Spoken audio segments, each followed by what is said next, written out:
설교하면서도 마스크 쓰고 해야 되나, 한번 튀면은 3m, 5m가 날아간다고 그러니까 멀찍이 잘 앉으셨습니다. 호미로 막을 것을 가래로 막는다는 속담이 있습니다. 일이 커지기 전에 초기에 해결했으면 쉬웠을 것을 커지고 나서 해결하려니까 노력이 몇 배나 들었다는 말인 줄 잘 아실 것입니다. 지나고 나서 생각해 보면 처음에 적극적으로 해결하려고 노력했더라면 훨씬 좋은 결과가 나왔을 것이다. 이렇게 생각되는 일들이 많이 있을 것입니다. 세월호 사건 때에 퇴선 명령만 바로 했더라면 이번 코로나 사태도 중국에서 사건이 터지자 바로 심각성을 인식했더라면 하는 아쉬움이 있습니다. 병이 들어 질병의 치료도 초기에 병원에 가야 하는데 대수롭지 않게 생각하거나 돈 때문에 치일피일 미루다가 손쓸 수 없을 때에 병원에 가는 경우도 많이 보고됐습니다. 일련의 사고들을 보면서 결국 위기 대응 능력이 중요하다 하는 것을 다시 생각해 보았습니다. 개인적으로든 가정 또 공동체, 사회, 국가를 막론하고 언제든 또 어디서든 어려움과 위기가 올 수 있습니다. 그래서 위기 대응 시스템이나 지침서 등이 필요합니다. 문제가 확산되고 위기가 심화되기 이전에 문제 해결을 위한 결정권자를 지정하고 해결하기 위한 절차와 방법을 정하는 것입니다. 그런데 어떤 문제든 단번에 큰 사건이 해결되지는 또 일어나지는 잘 않습니다. 결과적으로 볼 때 피해는 물론 후유증도 생기게 됩니다. 안전에 대해서 말할 때에 일반적으로 하인리히의 법칙을 제일 먼저 언급합니다. 90년 전에 미국의 보험회사에서 근무하던 하인리히라는 사람이 그때의 사고 발생 통계를 근거로 해서 재해 발생 비율에 대한 법칙을 발표했습니다. 간단하게 1대 29대 300 이렇게 이야기합니다. 사망이나 중상자가 한 명 나오면은 그 이전에 같은 이유로 29명이 가벼운 상처가 나는 사고가 발생하고 또 같은 원인으로 부상의 위험에 노출된 사람이 300명 정도 있었다는 그런 통계입니다. 예를 들어서 대리석 바닥에 물이 흥건하게 있을 때, 고여 있을 때에 미끄러질 뻔했네, 아차 문제가 있네 하고 생각하는 사람이 한 300명 정도 있으면은 그 중에 29명 정도는 넘어진다는 거죠, 실제로. 그리고 그 중에 한 명은 넘어져서 뇌진창으로 죽든지 또 몇 달 입원할 정도로 부러지고 깨어지든지 한다는 거죠. 그래서 대형 사고가 발생하기 이전에 사소한 일, 바닥에 물기가 있는지 하는 것을 확인하고 미리 제거하라는 이야기입니다. 이스라엘 백성들이 출애굽을 하고 홍해를 건너고 마라에서 썸물일 문제가 있었지만 단물로 바꾸어 먹고 또 물도 있고 그늘도 있던 엘림을 지나서 신광야에서 메추라기와 만나를 공급받게 됩니다. 오늘 본문은 이스라엘 백성이 그 다음 여정으로 르비딤에 도착해서 겪은 일입니다. 그곳에는 마실 물이 없었습니다. 근데 잘 보면은 1절에 하나님의 명령대로 라고 말합니다. 명령대로 순종했지만 물이 없다.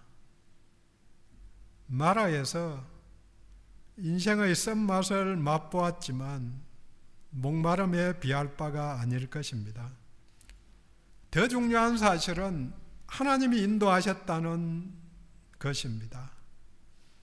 하나님의 인도 따라가면 비단길이고 성공이란 꽃길이 펼쳐져 있는 게 아니라는 이야기입니다. 살아가면서 착각하면 안 되는 거죠.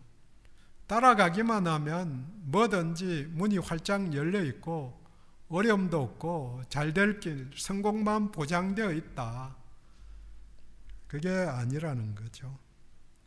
당장 목이 마르니까 아이들도 가축들도 목말라 죽겠다. 어떻게 해결할까? 이게 중요하지만 더 중요한 것은 왜 여기에 오게 되었을까? 또 인도하셨을까 하는 문제죠. 마실 물이 없자 백성들이 마음속에 품고 있던 원망이 불평이 되고 또 불평이 하나님을 시험하는 데까지 진행합니다. 오늘은 본문 말씀을 통해서 먼저 악의 진행 단계를 봅니다. 동시에 그 연결을 차단하는 법, 악이 성장하지 않게 연결고리를 끊는 법, 단계별 해법을 먼저 나누도록 하겠습니다. 능숙할수록, 성숙해질수록 문제를 초기에 진압합니다. 초기 진압이 중요합니다. 확산되면 될수록 잡기가 힘들어지고 어려워지는 거죠. 어떤 문제든 전과나 확산을 막고 축소나 차단되는 변곡점이 있다고 이야기합니다. 이번 코로나 사태도 빨리 변곡점이 지나고 차단될 수 있기를 원합니다. 먼저 문제 진행의 첫 번째 단계는 마음속에 있는 불만이 입으로 나와서 불평이 된 것입니다. 백성들이 모세에게 2절 우리에게 물을 주어 마시게 하라. 이 말을 들으면 모세에게 그런 능력이 있다고 생각하는 것 같습니다. 하나님의 사람이니까 지금껏 그렇게 인도했고 일어났으니까 당연히 할 수 있다는 요청일 수 있습니다. 하지만 3절 말씀이 그들이 모세에 대하여 원망하여 이르되 원망한 것입니다. 모세의 탓으로 돌렸다는 이야기입니다. 여기다가 이전에 있었던 일까지 끄집어냅니다. 당신이 어찌하여 우리를 애굽에서 인도하여 내어 불만이 불평으로 되고 그 불평이 옛날 이야기를 끄집어내면서 더 심화됩니다. 가정에서 부부싸움도 마찬가지죠. 자녀들하고 이야기도 이전에 옛날에 나오면은 끝까지 가보자 그런 이야기 비슷한 거죠. 목마름은 생명과 연관된 간단하지 않은 문제이기는 하지만 해결책을 생각하기보다는 남의 탓으로 돌리는 게 대부분의 사람들의 반응입니다. 하지만 어려운 환경에서 불만이 있어도 불평을 입에 내지 않도록 훈련해야 합니다. 시편 37편 8절에 분을 거치고 노를 버리며 불평하지 말라. 오히려 악을 만들 뿐이다. 악을 만들 뿐이니까 불평하지 말라고 그렇게 명령합니다. 첫 번째 단계인 불만에서 불평으로 넘어가는 이 연결고리를 끊으면 문제는 초기에 봉합됩니다. 마음에 품는 것은 하나님이 다루시지 않으십니다. 어떤 분이 이야기합니다. 문제나 또 고민거리나 불평이나 이런 게 마음속에서, 머릿속에서 지나가는 것은 누가 어떻게 막냐. 하지만 머리 위에 둥지를 틀고 거기 살아나도록, 새가 지나가는 걸 막을 수는 없지만 머리 위에 둥지를 틀고 사는 것은 막을 수 있다고 이야기를 합니다. 불만은 품을 수 있지만 입 밖으로 나오지 않게 해야 합니다. 불평하지 말고 초점을 문제 해결로 방향을 돌려야 합니다. 감사로 바꿔야 합니다. 불평하지 않는 쉬운 길은 과거를 기억하는 것입니다. 조금 전에 언급했지만 마라의 썬물을 단물로 바꾸신 그분이 함께하고 계신 것입니다. 없는 양식을 보내주신 분, 당연히 없는 물을 만들어 주실 수 있으십니다. 아멘입니다. 불만이 있어도 불평하지 않기를 원합니다. 하나님이 인도하시고 함께하는 동역자들에게, 가족들에게 불평하지 말고 기도부터 해야 합니다. 문제 진행의 두 번째 단계는 이 불평이 머리바가 된 것입니다. 머리바는 다툼입니다. 불평이 진행되면 다툼으로 커지게 됩니다. 2절에 백성이 모세와 다투어 이르되, 또 모세가 말합니다. 어찌하여 나와 다투느냐? 우리에게 물을 주어 마시게 하라. 이 말 속에 담겨 있는 불손함을 읽은 것입니다. 우리와 우리 자녀와 우리 가축이 목말라 죽게 하느냐? 한마디로 우리입니다. 왜 내 것을 죽이려 하느냐? 이스라엘이 모세와 다투었습니다. 모세의 반응을 보면 위기를 실감합니다. 4절에 조금 있으면 그들이 내게 돌을 던지겠나이다. 전쟁 상태로까지 가는 것입니다. 인생에서 불평이 다툼으로, 싸움과 전쟁으로 번지지 않게 그 경로를 차단해야 합니다. 전쟁은 한쪽이 죽어야 끝이 나는 것입니다. 하지만 오늘 이 문제는 모세가 죽어도 해결되지 않는 문제입니다. 모세가 죽는다고 광야에 물이 생기지는 않죠. 두 번째 단계를 차단하는 길은 상대방을, 지도자를 탓하지 말아야 합니다. 원인을 지도자 탓으로 돌리지 말아야 합니다. 지금까지 모세의 인도로 여기까지 온 것 맞지만 사실은 반쪽입니다. 처음부터 백성들 자신이 선택한 일인 것입니다. 출애굽할 때 따라 나오지 않으면 된 일이죠.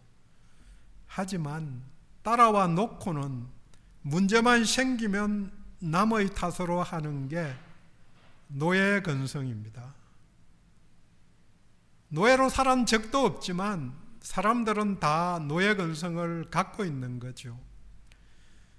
지금까지 노예로 살았기 때문에 생긴 문제입니다. 스스로 결정할 뿐 아니라 결정한 것에 대해서 책임을 지는 것이 노예 근성을 탈피한 것입니다. 내가 결정에 참여했으면 그 결정에 대해서 나도 책임을 느껴야 하는 거죠. 선거의 결과도 마찬가지이죠. 어찌되었든 선거를 해서 이루어졌으면 그 다음은 잘 되기를 위해서 협력하고 그렇게 가야 하는 게 당연하다는 생각을 해봅니다. 책임을 지는 것이죠. 여기서 불평이 다툼으로 가는 과정을 차단하는 방법 중에 하나가 문제와 사람을 분리하는 것입니다. 객관적으로 보려고 노력하는 것입니다. 문제와 사람을 분리하면 악은 미워하지만 사람을 불쌍히 볼 수 있습니다. 냉정하게 생각해 보면은 모세가 잘못한 것 하나도 없지요. 차라리 하나님 잘못해서 하나님이 인도하셨으니까 하나님께 물어봐야 되는 거죠. 문제와 사람을 차단할 수 있는 게 성숙해지는 과정입니다. 문제 진행의 세 번째 마지막 단계는 머리바가 마사가 되는 단계입니다. 다툼이 시험, 마사가 시험이란 뜻이라고 본문에 나오는데 시험이 되는 단계입니다. 사람 간의 다툼이 하나님을 시험하는 불경한 일로 변한 것입니다. 그 시험이 무엇인지를 7절에 알려줍니다. 그들이 여호와를 시험하여 이르기를 여호와께서 우리 중에 계신가 안 계신가 하였음이라. 우리 가운데 하나님이 계신가 안 계신가, 임마누엘 하시는지 안 하시는지 생각하고 말하는 게 시험이라고 말합니다. 2절에서도 시험했다고 말하니까 2번 반복한 것입니다. 시험한 것이 확실합니다. 하나님이 안 계신 것 아닌가, 우리를 떠나가신 것 아닌가. 이스라엘 백성들이 하나님이 계신 것은 믿었을 것입니다. 문제는 지금 이 자리에도 우리와 동행하시는가, 아니면은 지금은 우리를 내버려 두시고 계시는가, 그런 질문이죠. 출발부터 하나님의 명령대로 행하였는데 물이 없는 곳에 도달하였으니 하나님이 지금 우리와 함께 안 하시는 것 같다, 이런 생각을 하고 말하였다는 표현입니다. 하나님이 계신다면, 함께 하신다면 어찌 이런 일이 일어날 수 있는가? 어찌 저렇게 좋은 사람이 병에 걸릴 수 있는가? 죽을 수 있는가? 나쁜 저 사람은, 그 사람은 눈 시퍼렇게 뜨고 살아있는데, 그것도 잘 믿는 나에게, 집사인 나에게, 목사인 나에게 감히 이렇게 하실 수 있는가? 장로인 내가 하는 일이 망할 수 있는가? 세상 사람들이 보면 뭐라 할지 부끄러워서 낯을 들고 나갈 수 있는가? 뭐 별 생각을 다 할 수 있죠. 조금 세게 이야기하면 하나님 당신이 내게 이럴 수 있습니까? 이들의 말은 왜 인도에 내어서 이런 고통을 겪게 하십니까? 많이 들어봄직한 불평이고 또 시험입니다. 어떻게 이 연결고리를 끊을까? 문제가 있을 때에 먼저 하나님을 인정하고 임마누엘을 먼저 고백해야 합니다. 하나님을 부인하지도 존재를 의심하지 않는 길은 받은 은혜를 헤아려보는, 세어보는 것입니다. 제가 스스로 자주 하는 말이지만 나는 본전이, 원금이 아무것도 없었다, 결혼할 때에 아무것도 없이 빈손으로 시작해서 지금 이룬 것이 다 하나님의 은혜로 이루어진 것이니까 모두 다 티끌같이 날려가도 본전이죠. 내가 현재 누리고 있는 것을 기준으로 해서 쳐다보니까 좀 손해보고 좀 나빠지면 고민하는 거죠. 그런데 처음 시작이 어떻겠는가? 본전 생각해 보면은, 멀리 생각해 보면은 빈손으로 태어났고, 조금 더 가깝게 생각해 보면은 저 같은 경우에는 빈손으로 결혼해서 시작을 한 것이고, 물론 자녀들이 다 커서 결혼까지 했으니까 엄청나게 남은 거죠. 아무 것이 없어도 본전인데 가진 것도 있고 지내온 것도 있으니까 엄청나게 많이 남은 것입니다. 항상 지금 현재를 가장 잘 나갔을 때를 원금으로 생각하니까 불평이 생깁니다. 사소한 내 표현에 나의 중심이 드러납니다. 스스로를 시험하지 하나님을 판단하지 않기를 원합니다. 내가 무엇이 문제인가? 하나님의 말씀을 기억해야 합니다. 정녕 너를 지키리라. 말씀하신 그분이 언약을 지키십니다. 문제가 확산되는 중간 과정을 차단하지 못해서 하나님을 시험하는 단계까지 이들이 왔습니다.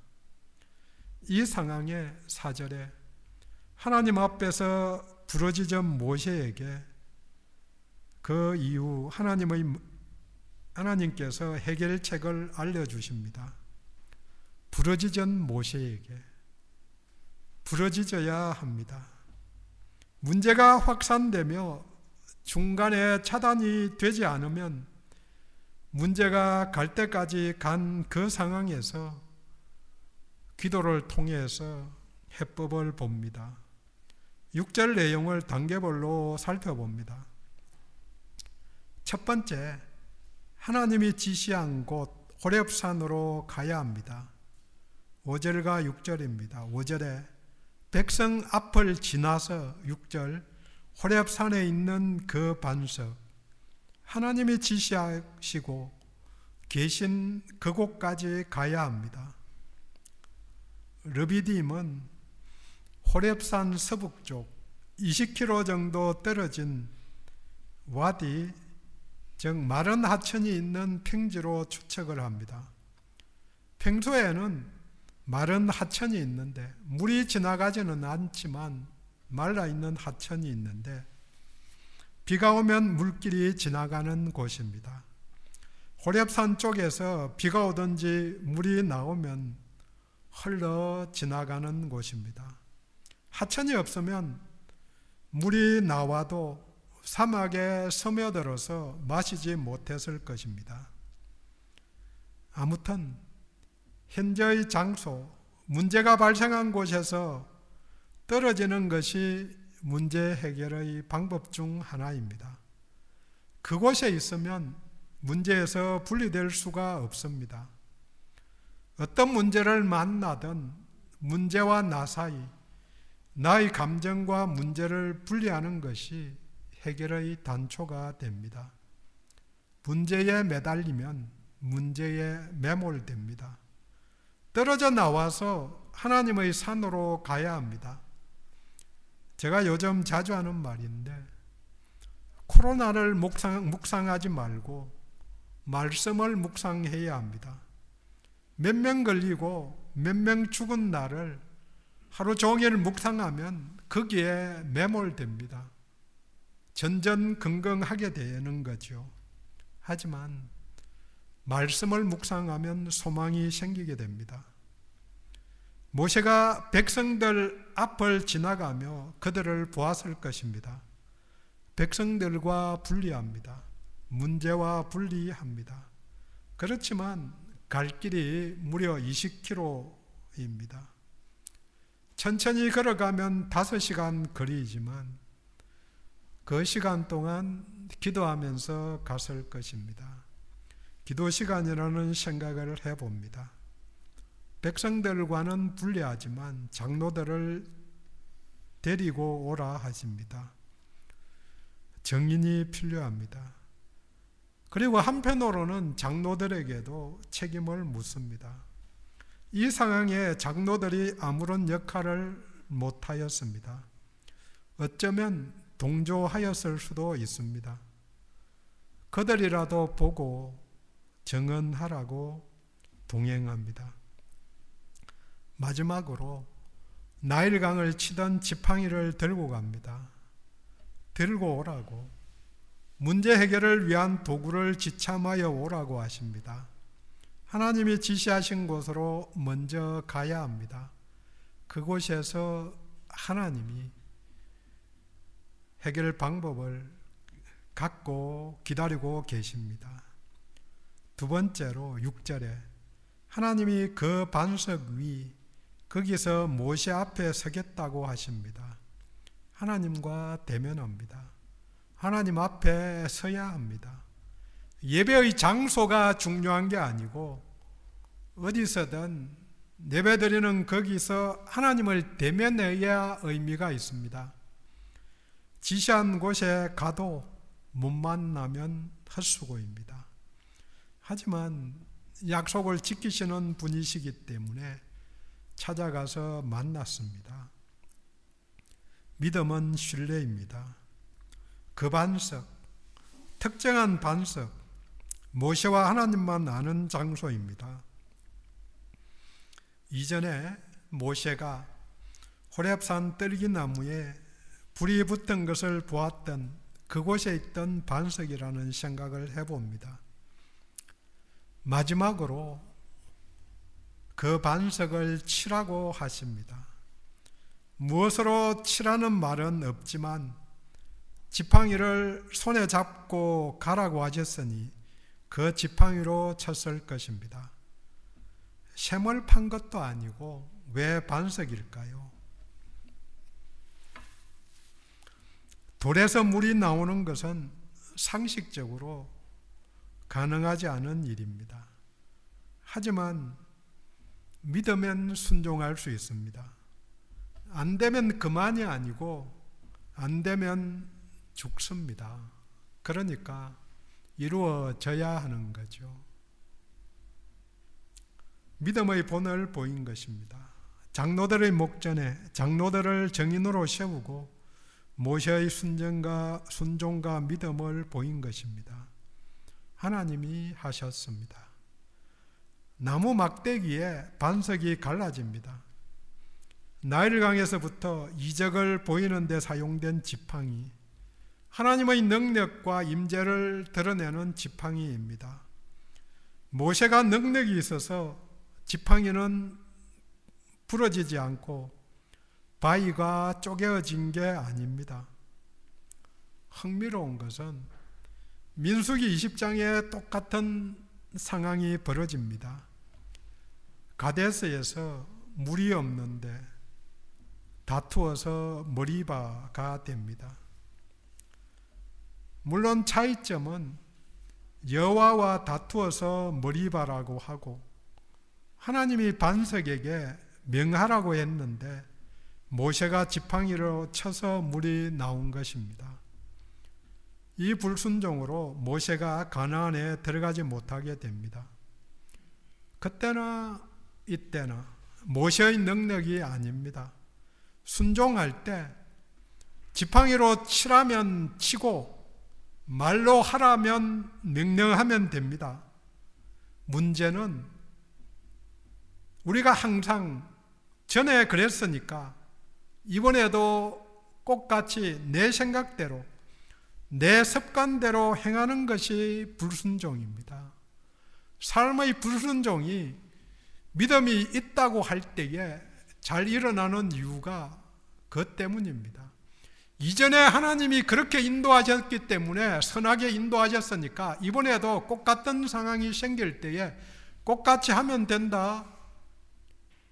똑같이 하면 안 될 수도 많이 있는 거죠. 또 모세가 똑같이 했다가 망한 거죠. 항상 물어보아야 합니다. 그 항상 물어보는 일을 잘한 사람이 다윗입니다. 전쟁에 나가서 어떻게 할까요? 어떤 때에는 나무 위에서 발자국 소리가 들리면 가라. 그 이야기 듣고 그 들리면 갔고, 다를 때에는 또 물어서 그 상황 속에서 답을 듣고 나가는 거죠. 우리들은 한 번 하나님이 같은 전쟁이고 또 비슷한 상황인데 한 번 하면 그렇게 하면 될 거라, 그렇게 꼭 모세와 같이 지난번에도 막대기로 쳐서 됐으니까 이번에도 하나님이 말하라고 했지만 나도 열받으니까 한번 막대기로 쳐야 되겠다 치는 순간 망하는 거죠. 왜 잘 믿는 사람이 문제가 생기는가? 이전에 그렇게 해와도 문제가 안 됐으니까, 또 잘 이루어졌으니까. 하지만 믿음은 현재 진행형이죠. 과거에 하나님이 함께 하셨으니까 할게 하고 계신 건 당연하지만 현재 또 물어봐야 되는 거죠. 반석이 깨어져서 생수가 나옵니다. 이스라엘 백성 전부를 먹이고도 남을 물이 콸콸 쏟아져 나옵니다. 반석이 깨어져야 생수가 나옵니다. 이 사건을 성경은 예수님과 연결시켜서 해석을 합니다. 고린도전서 10장 4절, 다 같은 신령한 음료를 마셨으니 이는 그들을 따르는 신령한 반석으로부터 마셨음에 그 반석은 곧 그리스도라. 아멘입니다. 예수가 죽어서 이룬 일을 통하여 영생하도록 물이 솟아난 것입니다. 반석이 깨어지듯 예수의 몸이 깨어질 때 영생하는 물이 솟아났다, 그렇게 해석을 한 것입니다. 요한복음 4장에 예수님이 사마리아 수가성 여인을 만나서 이야기합니다. 13절에 이 물을 마시는 자마다 다시 목마르려니와, 14절 내가 주는 물을 마시는 자는 영원히 목마르지 아니하리니 내가 주는 물은 그 속에서 영생하도록 솟아나는 샘물이 되리라. 아멘. 본문의 이스라엘 백성들은 육신의 목마름을 채울 일시적인 물을 먹었지만 우리는 영원한 물, 영생수를 마신 것입니다. 장로들의 목전에서 그대로 행하고 물이 나오리라고 하신 대로 물이 나옵니다. 문제가 해결됩니다. 하지만 우리는 그 다음 이야기까지 잘 압니다. 또 다른 문제가 생기는 거죠. 2주 전에 나눈 말씀이 마태복음 4장, 예수님이 시험 받으신 내용입니다. 같은 내용의 누가복음은 4장 13절에 마귀가 모든 시험을 다 한 후에 얼마 동안 떠나니라. 얼마 동안. 우리가 문제를 만나서 해결해도 얼마 동안 문제가 없어질 수 있습니다. 하지만 다시 발생할 것입니다. 한번 생명수 먹어서 되는 것이 아니고 반석 대신 예수에게서 솟아나는 생수를 계속해서 마셔야 합니다. 오늘도 내일도 마시고 완전을 향해, 성숙을 향해 나가야 합니다. 정리합니다. 문제가 저절로 커지지는 않습니다. 우리가 문제에 반응하기 때문입니다. 물이 없자 사람들은 먼저 불만이 입으로 나와 불평이 되고, 불평이 모세와 다툼이 되고, 다툼이 결국 하나님을 믿지 못하는 단계까지 진행합니다. 초기에 연결고리를 끊을수록 쉽게 수습이 됩니다. 불만이 있을 때에 입으로 감사하며 그 고리를 차단할 수 있기를 원합니다. 확산되었을 때 하나님이 말씀하십니다. 호렙산까지 가서 그 반석 앞에 서라. 순종할 때에 반석이 깨어지고 생수의 강이 흘러나왔습니다. 우리의 영원한 반석이신 예수로부터 생수가 솟아나옵니다. 문제는 오늘만 먹고 끝이 아니고 내일도 모레도 계속해서 먹어야 합니다. 기도합니다.